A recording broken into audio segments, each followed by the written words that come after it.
My dancing is very noisy today, Yari.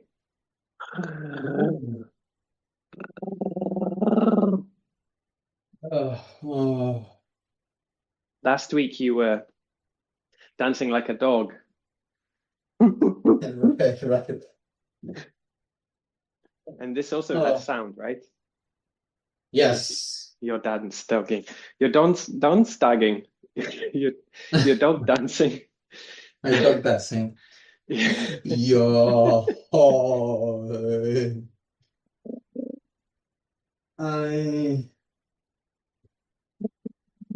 my shoulders are loose. Mhm. When I was young and I left for college, I worked at a theatre. And in the play, they peeled an orange every performance. And the smell of the orange was so visceral and it just filled the auditorium. It was a big theater, pretty big theater. And you would just like it hit you. And it was so impactful. I think the performance was called Blue Orange. Blue. Wow.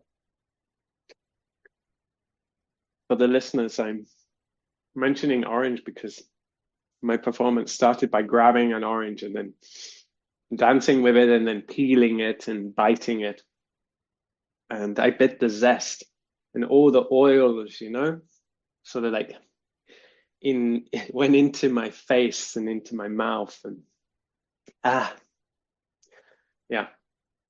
Hmm. And then huh, I'm thinking the mouth as a also opening as the camera, the relation mouth camera. Mm. Um, both taking in somehow. I wonder also the relation of breathing and breathing in and out. Does the camera also have a sort of like rhythm? I mean, it definitely has a space, right?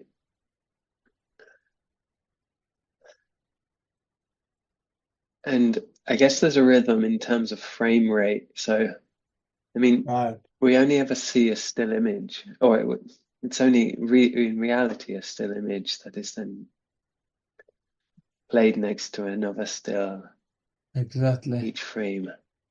And our brain just put those images together Ah, yeah. as a video. I mean, the question, yeah, is how much do you know me? How much is real? I've been watching a lot of Truman Show like films, like Oh. manic TV series. Uh-huh. I don't know. That's It's all part of very you. much like what is real, what is in our mind. Mm, right. Ah, What is in our mouth? and what is like the script or the score Yeah. that we follow? Hmm. I mean, ultimately, a script is or a score is just a practicality, but when you really open it up and ask like what is it, how does it work, then I feel like social contracts and the codes of the stage and the codes of the body are all implicated. Yeah. But then it's a bit like what we spoke about, like maybe in the first episode. What choreograph us is that Yeah, yeah. What is your choreography? yeah, Yeah, from an also expanded this. perspective, right? Yeah, exactly. What Or you choreographs meant us? something else with that, No, no, no, no. the score Um, of like I was thinking about them both. Um, and just now I was thinking about how horrible it must have been or could be to be hearing me eating this ah whole beginning of this episode. This mm, and yet, I think what I'm getting more and more fascinated by in making these podcasts and thinking about these podcasts, not just ours, but the the workshops and the ones with the guests, is the sort of the desire to capture things which maybe shouldn't be captured. Like there's something about dance where you're presenting a human body in all of its complexity, and the what expanded choreography and choreography sort of an art making, maybe an art in general, teaches me is this sense of like it's an amalgamation of everything. So that the pause, the gap, the silence, the stutter, the hiccup, the slurping, these are all parts. And mm, because they don't have the same intelligibility as words articulated well and in a British accent, for example, they have less meaning. That's not true. They have meaning still, and they still contribute to the whole. Um, yeah, Tim Spooner once said to me that if you were to ask to count everything in the universe, every little thing, whatever you do and have done would have to be included in that count. yeah. Yeah, that's all a bit more annotation though than score also, or that score that comes after, right? You know what I mean? I think like somehow we have two scores that Yeah. we have those people that write scores before, Yes. and then those people that write scores after. Yes.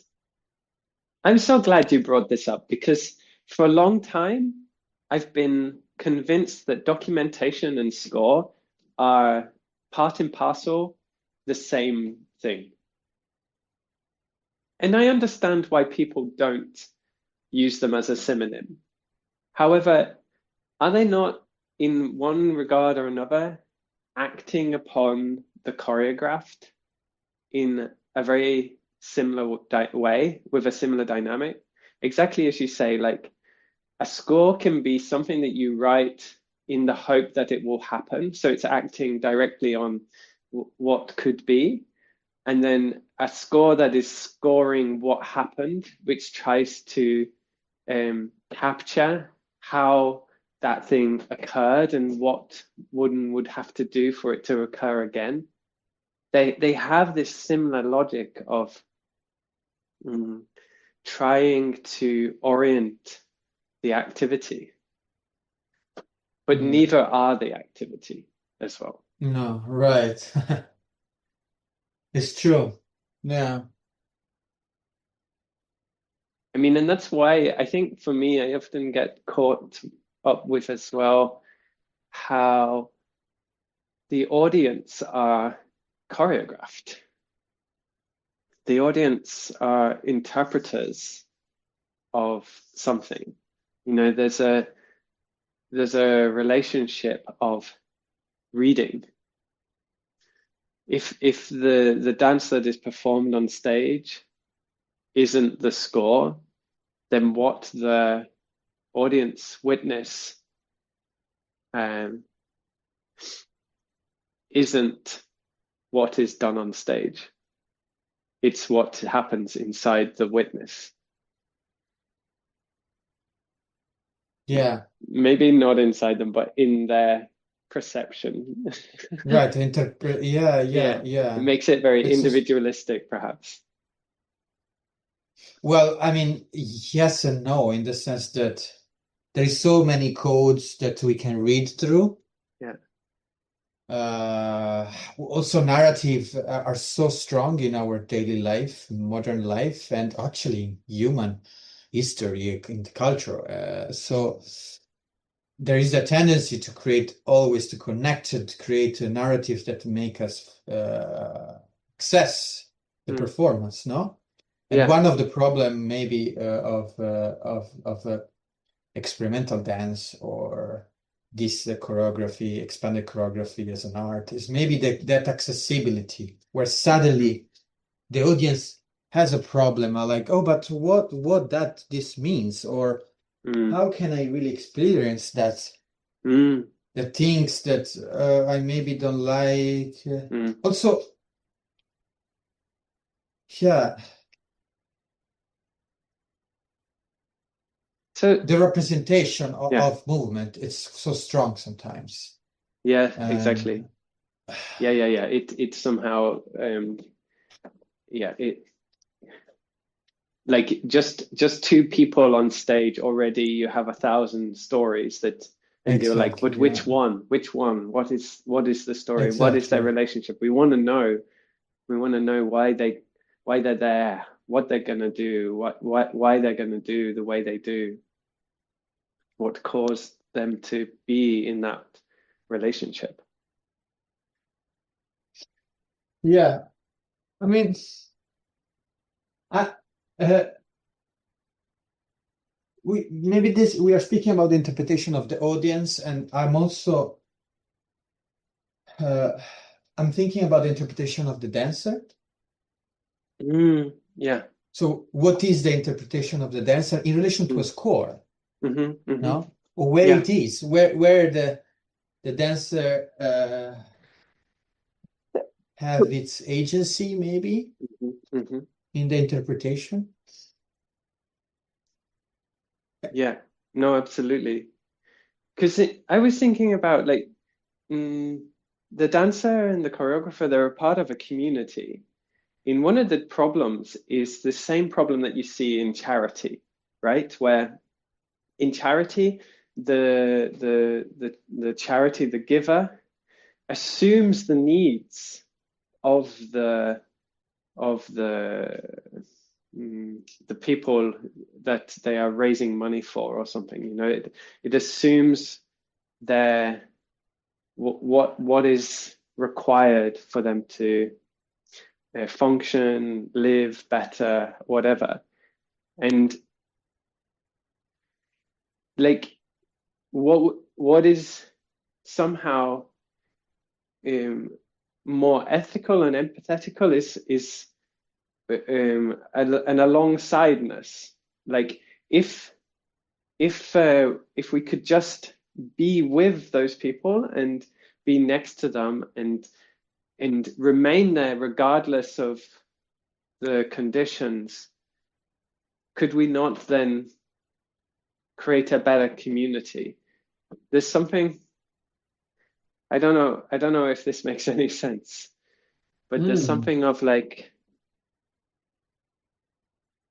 um, by assuming the need, we start to enter into problematic relationships, even if the assumption of need is coming from a good place. And so you're totally right. Like what what is the agency that is required of a dancer? What is like sort of necessary for them to actually be agents within the situation, to be empowered rather than subservient to a mode or a regime which doesn't include them in a way Mm. and their specificity. Yeah. I mean, it make me think that when the score is there, it's also interesting because sometimes also the choreographer is subjected by the score. Yes, So yes, that's also the score. It's also interesting because then it's allow also to that the responsibilities goes to the score, not only to the choreographer, right? yes, Yeah. No, it becomes like a mediator of power in a way, right? Like that we can all turn to the that as an as a reference point. Yeah, but also Um, the choreographer become the Comes a the the dancer. re, the reader of the score, Yes. a possible interpreter, Yes. knowing that it's not only like, yeah, that is also an interpreter in that sense. It's interpreting the score. Like there is this Mm. like that is also interesting because because the dancers somehow have this freedom of not have so much responsibilities. I mean, Yes. outside the working time. Yeah. And that is the freedom also. Now it's the agency of that, or Yes. one of the agency, or for example, finding out what is, how Mm. to interpret that score. It's a very also powerful tool for the dancer, obviously. And that's maybe a mark of the greater democratization in dance practice is where discussion and like discursive practices around the materiality of the dance are inclusive of all involved. Um, Whereas I think wherever I found frustration with a dance project, it's usually because I feel like the ability to enter into a discussion around the material is limited somehow. Um, like I mean, in dance class, sometimes the feeling is that you can't ask questions. You should just go and try it again, and I'll tell you if you've got it right or not. And that's not Yeah, that's maybe that's too is narrowing down dance classes and stuff like there's plenty of dance classes that work differently. But like it yeah, is this iterative and discursive model that um, emancipates the actors in a greater way. And you're right, the score can act then as a material that we can all look at and talk about and act upon as agents. yeah, yeah. Yeah, I've been working with Samuel Feldhandler. That he writes his scores like he sit on a desk and write his scores. Hmm. Like, and they look like annotation. So you would think that this he first danced and then he annotated. No, not at all. He write annotation almost. So they are Yeah. scored at a very strong uh, and maybe that also go against not this idea that the more free score are the one that Yeah. first you write and then there is more improvisation through that Yes. task set of task and the one more like annotated are the one that come after because something happened for real. Well, in this case, it's the opposite. Mm. He decided to write, having ideas. And maybe he comes up and does a movement because he want to, but he already has the movement before, you know. I just Mm. want to be sure how to annotate it, to be sure to annotate it right. So this is also very interesting Yeah. because then he's also the only one that can really read, at Yeah. least in a tempo that we can consider okay. Yes.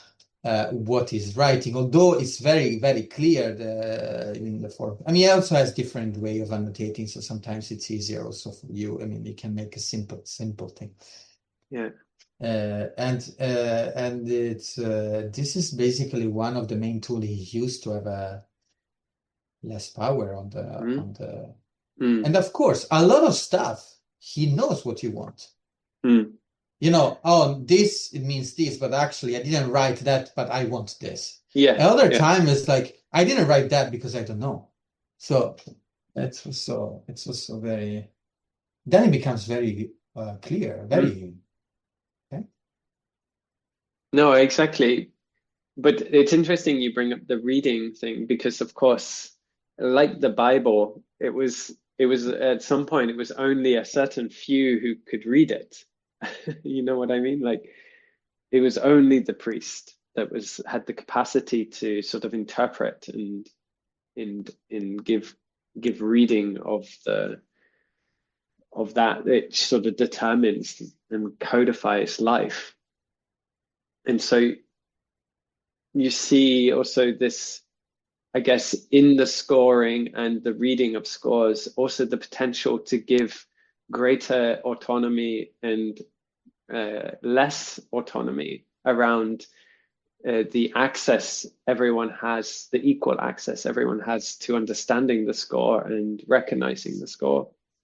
But that's not to say that I think there's a pleasure, isn't there, in being told what to do, um, being in that role where you don't have to concentrate on the responsibility of the actions, and you can lean on the being within the in the process and being carried a little bit. So long as when your voice is needed to be heard, that it can be heard in a way, right? Tell me more about this voice needed to be heard. Yeah. So, like I'm thinking about how uh, like how it can be a relief not to have the responsibility of thinking, okay, how much longer do I do this for? Or how like thinking about every detail and having to take responsibility for all those choices. Um, like that can be such a pleasure. But if at some point you wish to question or understand why uh, you have to dance in a certain way, or why the scheduling is as it is, and feel a connection or the ability to take responsibility around something, if you so desire, and then it like depends if the voice is allowed to be heard or not, right? Like if the voice is closed, and that's you don't have to worry about that, even when the person's maybe demonstrating they wish to be participating in the responsibility of why dance in this way, not this way, or something. Yeah, Mm. yeah. I I think I am one of those bad dancers that Bad dancers? that try to take more responsibilities when Yeah. they are not asked, and then when somehow gets some responsibility, also it doesn't want to take it. So it's very interesting that there is no many practices around in dance where there is a conversation about responsibility in the very beginning. That as a Mm. starting point, I mean, or during the course, or during the because we know very well also that dance it's a relational. We try, we see, it's Yeah. constant moving, and of course we start a project with certain kind of responsibility, and somehow we finish with the others. Yeah. And it's not a big deal because this is happening very often. But yeah. But is it fair, like I've been questioning myself, calling myself a bad dancer for very similar reasons, that I don't follow instructions very well. But is it fair to say that? I mean, um, I wonder if, like you say, yeah, maybe there are very few of these spaces, and I don't feel like I carry them that well either. Like I don't feel like I'm a great choreographer in terms of taking care of the responsibility and ensuring that everyone feels and gets the responsibility they need and has their voice heard or whatever. But should it not be something we're working towards or trying to work towards? Is it not a practice in itself? Something that takes, it's not something that's inevitable. Therefore, we need to find tools and methods and practices which provide us the ability to be able to take responsibility for what it is.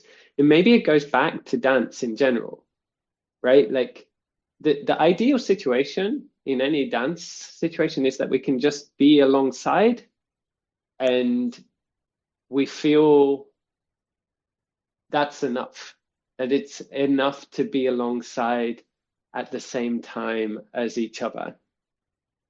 Mm. Um, However, in communicating that and trying to understand why we're alongside and for what reason, we need to enter into like a flawed structural and hierarchical system of meaning production and meaning making. Like, this is why, even though it's always more complicated than the words that we can use to say why we should be alongside like this and not alongside like that, and so on.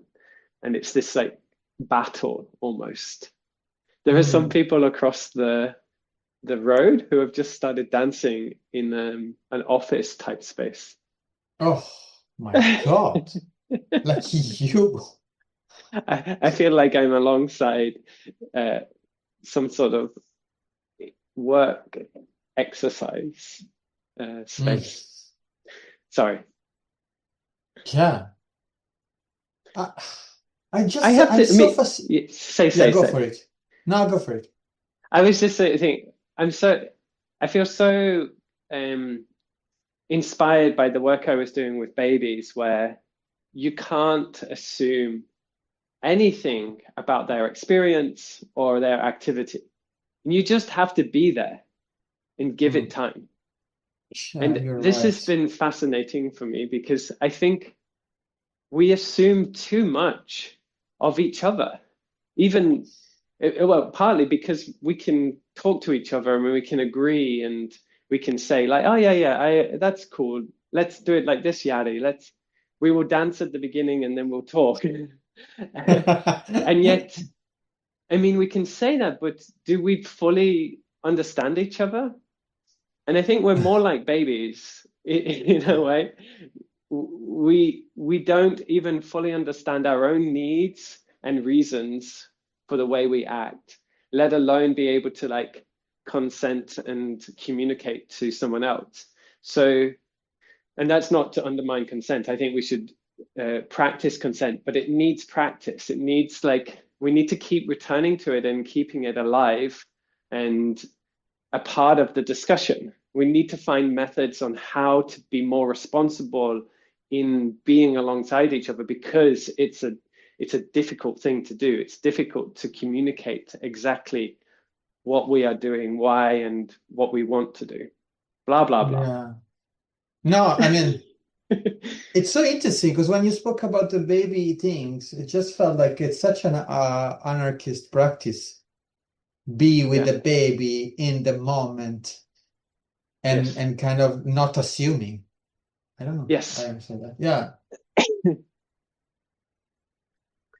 Yeah, wow. But also language is what make us assume a lot. I'm like, oh, you say Exactly. that. Oh, I understood that. Yeah. Oh, yeah, you Yeah. say Yeah. that. So I know that word means this for Yeah. me, but for Yeah. you, haha. You say that, so therefore it's that must be true now. Exactly. Because I can put it in my system I can codify that. Yeah. I can read that as a code, but And isn't that interesting when I've worked with scores, quite often it is something that is constantly changing. And in fact, some of the words that we use, if you were to show it out to someone outside of the process, outside of the dance, they would say, "Oh no, that doesn't mean that." But for mm, us, it means exactly that. Like yeah. regardless of what it normally means, if it's like No, we yeah. do the banana thing, and people are like, "No, Yeah. a banana has there's nothing like a banana." And you're like, it doesn't really matter. Yeah. It's actually just Yeah. it's just a thing that we are constantly changing and reworking to stay together, to stay with each other, to stay a little bit longer in Mm. relationship to each other. Mm. Yeah, yeah, Yari, this is a beautiful dance. Thank you. We will continue. I'm hoping this time the audio worked out perfectly and there won't be any issues. But it's such a pleasure, and I'll see you yeah. in the next week. Do you have anything you would like to say before we say goodbye? Th I thank you for this time and podcast. I find uh, I think last time you asked me how do I feel about podcast, Mm, mm, and I just love so much that we are be busy with dance at the same times than speaking and figure out how that two things can coexist together also with the video. yes. And I think, like you had said last time, you were like, let's, we need to dance. There needs to be dance. And I think you're so right. Even though this is an audio medium and we've added this video element, we shouldn't get trapped by that. We should always remember that this is about dance. So try and start with a dance. Let's see. We'll continue like this. Okay, thank you, Yari. Thank you. See you next week. See you next week.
Thanks for listening. If you can support the podcast, please go to paypal.me/dancepeter. I'm just looking for a little bit of funding to help support the cost of the hosting. I hope you enjoyed the episode. Thank you so much.